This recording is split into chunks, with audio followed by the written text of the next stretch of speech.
Olha só, então vamos direto aqui para a nossa notícia destaque da edição, que é o Moraes citando duas matérias da Fórum na decisão, né, que pede a apreensão do aparelho celular do ex-assessor Eduardo Tagliaferro. Quem é o Eduardo Tagliaferro? Eu acho que a gente já falou bastante, mas só para quem está chegando agora, Eduardo Tagliaferro era o que trabalhava na área, né, de combate às fake news do TSE, do Tribunal Superior Eleitoral, e ele foi preso, acusado por violência doméstica, em Caieiras, em São Paulo, na madrugada de 8 para 9 de maio de 2023. E o vazamento, né, das conversas vazadas naquela matéria da Folha na semana passada, pegam justamente conversas no celular do Tagliaferro de maio de 2023 a dezembro, né, se não me engano, a Zenha me corrija aqui se eu estiver errada, mas é bem o período ali é de agosto de 22 até maio de 23, quando ele é preso. E aí, quando ele foi preso, ele é exonerado pelo Alexandre de Moraes. E que a Fórum publicou duas reportagens, uma sobre por que Zambelli, antes mesmo de sair qualquer notícia na mídia, já postava que o xerife das fake news do Alexandre de Moraes tinha sido preso. Quem passou essa informação para Zambelli antes de todo mundo saber? Então, eu vou compartilhar aqui na tela, já, as postagens nas redes sociais da Carla Zambelli.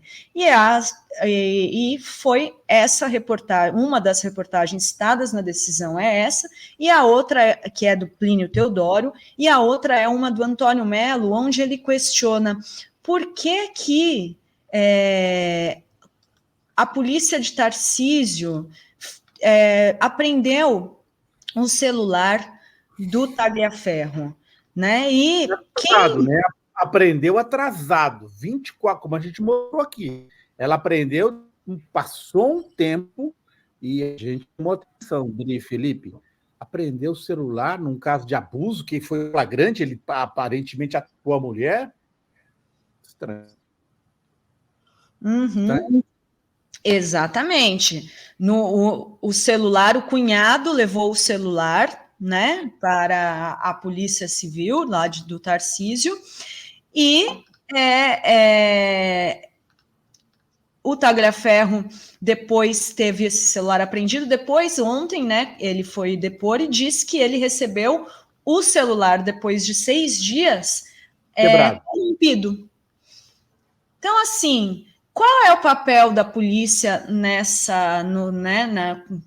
celular? Será que foi a polícia que vazou essas conversas? Qual é o papel da Zambelli nesse caso? E é isso que o Alexandre de Moraes quer saber. Não é uma retaliação aos jornalistas que fizeram a matéria, porque, como bem disse o Cacai na semana passada aqui, a gente tem dito, existe o sigilo da fonte.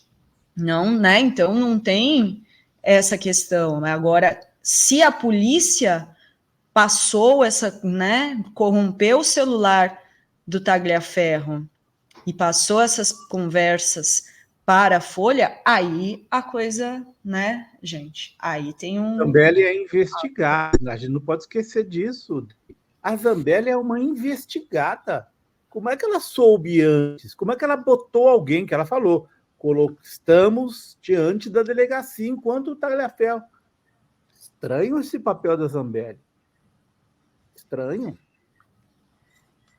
Felipe Pena, o que você acha dessa história toda, desse caso que, assim, é muito estranho, né, gente? Eu venho com uma tese de terça na sexta, Dri, para variar. Espero que você aproveite. Esse imbróglio da Folha, mais Tarcísio, mais Carla Zambelli, é uma preparação para o 7 de setembro. É uma repetição do 7 de setembro de 21, agora no 7 de setembro de 24. Então, eles precisavam ter um fato, aspas, jornalístico, algum fato, para hiperbolizar essa manifestação de 7 de setembro, que tem por objetivo pedir o impeachment de Alexandre de Moraes. A denúncia vazia da Folha, o pastel de vento da Folha, cai como uma luva para isso. Reparem. O que foi feito em 7 de setembro de 21? Manifestação na Avenida Paulista, o Bolsonaro era presidente, ele vai até a Avenida Paulista e diz: a partir de hoje eu não cumpro mais decisões judiciais.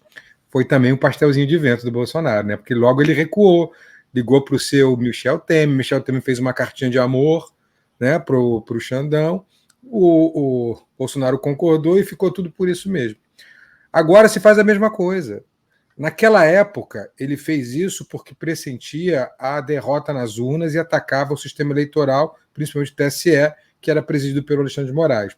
Agora, ele está pressentindo o óbvio, que é a prisão iminente após a apresentação de denúncia da PGR pelos 3 crimes, mas principalmente por tentativa de golpe de Estado e abolição violenta do Estado Democrático de Direito, um julgamento no começo do ano que vem e a iminente prisão. O que ele vai fazer? Atacar o STF, principalmente na figura de Alexandre de Moraes.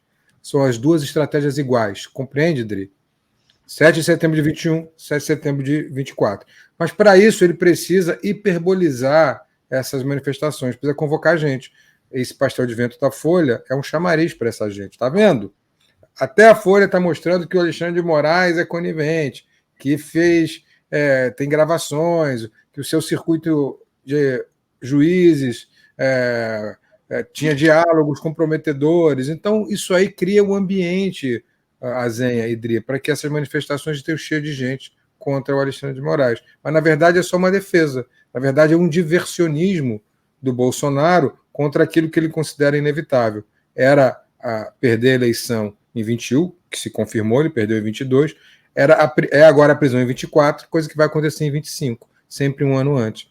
Ele antecipa esses fatos, e como ele não tem defesa a provas contundentes, a gente está acompanhando o processo há muito tempo, ele não tem como se defender, ele vai ser condenado, ele ataca o judiciário. Como ele antecipava em 21 que perderia a eleição, 700 mil mortes na Covid, né, todas as bizarrices feitas no governo dele, a fome chegando a níveis estratosféricos, né, vocês lembram, né? Eram 34 milhões de pessoas passando fome no Brasil. Né, esse número já foi reduzido para 11, ainda é muito, mas foi reduzido para 11 em um ano de governo Lula. Então, ele tinha índices péssimos de popularidade, fez aquela manifestação. Agora tem indícios sérios de que vai ser preso, faz uma nova manifestação. Está aí a função do pastel de vento da Folha. Concordo com vocês, Azenha e Edri, principalmente com relação ao sigilo das fontes. Realmente, é isso. Eu falei isso até ontem lá na CNN. O Glenn tem todo o direito de proteger suas fontes. Embora Glenn já não seja uma pessoa confiável há muito tempo, né? Mas, agora, o que a Carla Zambelli está fazendo nesse processo e o que o Tarcísio está fazendo no processo precisa ser investigado. Porque eu acho que eles estão nesse conluio todo de hiperbolizar essas manifestações. Eles estão participando disso. A Zambelli, pelas razões que o Azenha já mencionou, e o governador Tarcísio, porque ele tem os meios de força, né? Os meios públicos para hiperbolizar isso. Tem a Polícia Civil na mão dele, né? O Azenha, né, Dri? E com a Polícia Civil ele pode proceder da maneira que ele quer. O secretário de Segurança de São Paulo é um bolsonarista de primeira hora. É alguém que presta contas, não, eu diria que nem presta contas ao Tarcísio, presta contas direto ao Bolsonaro, né? Linha dura, né, da rota, a gente sabe o que está acontecendo. Então, acho que eles todos estão nesse plano para que essa manifestação se torne grande. Agora, eu queria chamar a atenção para um detalhe. Não sei se você concorda, Zenha, Dri. Há 2 movimentos que a extrema-direita está fazendo nesse momento. O primeiro deles é esse: tentar defender o Bolsonaro atacando o Alexandre de Moraes. Né? Não estão atacando, repare, não estão atacando o governo Lula, não estão atacando, eu pelo menos estou vendo esse movimento nas redes, não estão atacando as políticas de governo, nada disso. Esqueceram até das pautas identitárias, aquilo que se chama pautas de costumes, eles esqueceram. Todo o foco está no Alexandre de Moraes. Né? É uma coisa para a gente observar, porque eu acho que eles estão metendo os pés pelas mãos. E no segundo ponto, estão abandonando o Ricardo Nunes, porque com essa confusão Pablo Marçal, o que é o Pablo Marçal? O Pablo Marçal é a expressão do grotesco, ele é a expressão do bizarro, então ele atrai esses votos do bolsonarismo, e o Ricardo Nunes está em desespero, a gente falava na terça-feira, e o Azenha até dizia que o Boulos também poderia ser prejudicado, mas o que a gente está vendo nas pesquisas agora, Azenha, é que é um esvaziamento. Só para te dar um dado sobre o Datafolha, não sei se vocês comentaram já sobre isso, mas aqueles que na pesquisa anterior do Datafolha declaravam voto em Marçal e se declaravam bolsonaristas eram 25%. Hoje já são 48%. Dobrou o número de bolsonaristas que votavam em Pablo Marçal e vai aumentar mais ainda. Ou Só seja, sem apoio das lideranças, né? Sem o apoio das lideranças, mas não precisa. Aí é que está. Você falou, você havia dito aqui que provavelmente o bolsonarismo oficial, o Bolsonaro e seus filhos iriam embarcar se o Pablo é uma possibilidade. Concordo com você, é uma possibilidade clara deles embarcarem mais para frente. Por enquanto, ainda não.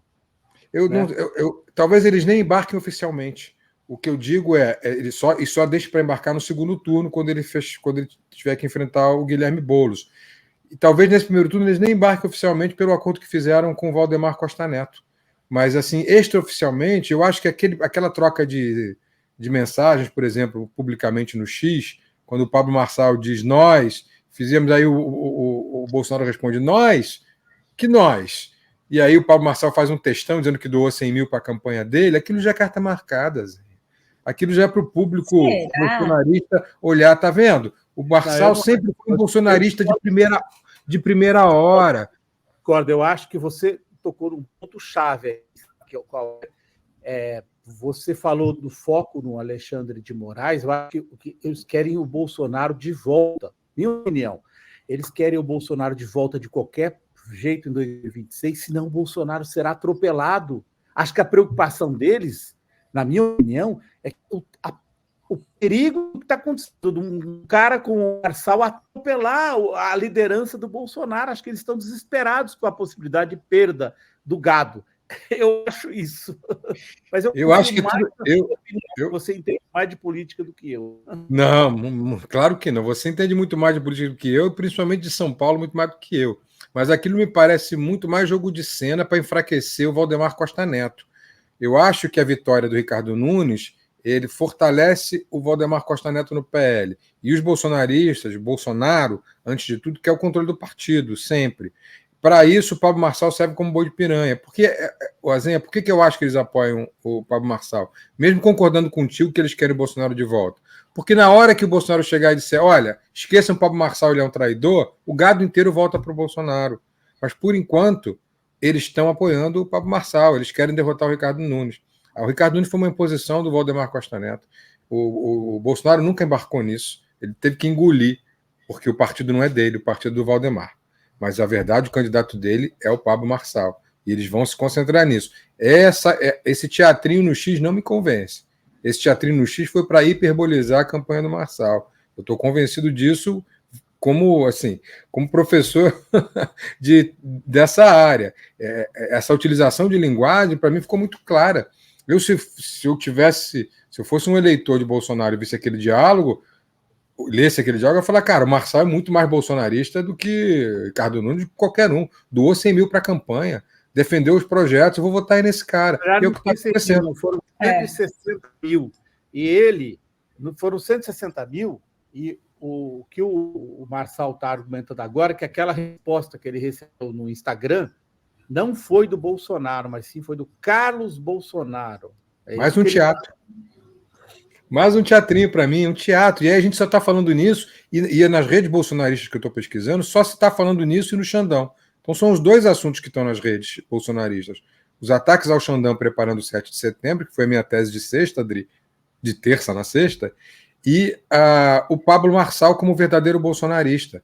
Esses são os dois assuntos que prevalecem hoje. E a pesquisa Datafolha comprova isso, já que dobrou o número de bolsonaristas que votam em Pablo Marçal, de 25% para 48%. É muita coisa, gente. É muita coisa de uma pesquisa para outra. Eu não me surpreendo se esse número chegar a 60%, 70% de bolsonaristas votando em Pablo Marçal na próxima pesquisa da Datafolha. Esses são os dois assuntos. Nesse momento, a principal via de comunicação dos bolsonaristas, que são as redes sociais, estão se concentrando nesses dois assuntos. Atacar Alexandre de Moraes e enaltecer Pablo Marçal. É esse o assunto. Ninguém fala mais em maconha, liberação das drogas, aborto, nenhuma pauta de costumes, não se fala mais nada em atacar o governo Lula. Eles estão concentrados nesses dois assuntos. Essa briga de poder, Azinha, me parece interna. Posso estar equivocado e já peço desculpas antecipadamente. O Azinha entende muito mais de política do que eu, e é isso que é verdade. Mas, assim, a minha percepção pelas redes sociais é essa. Posso estar enganado, Azinha. Agora, o Nunes, o tempo vai esclarecer. Eu respeito muito sua opinião. Eu não sei se concordo. Acho que eu não concordo no sentido assim. Eu acho que, como você mesmo enfatizou outro dia, o Bolsonaro, acima de tudo, ele não é um cara que está interessado em Nunes, em ninguém. Ele quer a família dele. Ele trabalha para a família dele. O Marçal é uma ameaça ao poder da família dele. Então, eu acho que a briga está de fato acontecendo e que ele perdeu o controle, que ele está sendo atropelado. O Bolsonaro, nesse momento, se você viu ele lá em Franca, com um grupinho de, 300 pessoas, o Bolsonaro está ameaçado de perder os controles sobre os seus eleitores. Isso é muito grave para ele. Então, eu não acho que é simulação, não. Eu acho que é uma briga real e que eles podem se entender no segundo turno se o Marçal chegar e falar, vou dar 8 secretarias para você e tal. Aí sim, pode ser. Mas eu acho que a briga é real.